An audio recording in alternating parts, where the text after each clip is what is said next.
বিসমিল্লাহির রহমানির রহিম। প্রিয় দেশবাসী, আসসালামু আলাইকুম।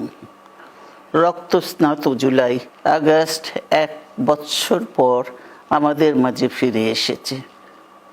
দীর্ঘ 16 বছর ফ্যাসিস্টদের নির্মম অত্যাচার, নির্যাতন, গ্রেফতার, হত্যা, খুনের মাধ্যমে গণতন্ত্রকে ধ্বংস করে এবং এক দলীয় শাসন ব্যবস্থা চিরস্থায়ী করতে চেয়েছিল আওয়ামী শাসক গোষ্ঠী। ছাত্র জনতার সম্মিলিত অভ্যুত্থানের মধ্যে দিয়ে ফ্যাসিবাদদের পতন ঘটেছে। সুযোগ সৃষ্টি হয়েছে নতুন করে বাংলাদেশকে গড়বার। এই আন্দোলনে যারা শহীদ হয়েছেন তাদের জানাচ্ছি আন্তরিক শ্রদ্ধা, আহতদের সমবেদনা। তাদের এই আত্মত্যাগ জাতি চিরকাল মনে রাখবে। গুম, খুন, বিচার, বহির্ভূত হত্যার শিকার যারা হয়েছেন তাদের তালিকা প্রস্তুত করতে হবে।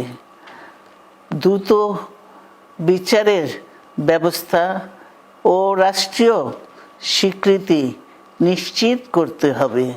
প্রতিটি পরিবারের সম্মানজনক পুনর্বাসন ও নিরাপদ ভবিষ্যৎ নিশ্চিত করতে হবে।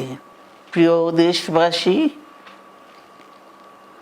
আমাদের সামনে যে সুযোগ সৃষ্টি হয়েছে নতুন করে গণতান্ত্রিক ব্যবস্থাকে প্রাতিষ্ঠানিক রূপ দেওয়ার, তা আমাদের দ্রুত সম্পন্ন করতে হবে। কর্মসংস্থান সৃষ্টি করতে হবে, জনগণের নিরাপত্তা নিশ্চিত করতে হবে। সর্বোপরি বাংলাদেশের স্বাধীনতা, সার্বভৌমত্বকে রক্ষা করতে হবে যে কোনো মূল্যে।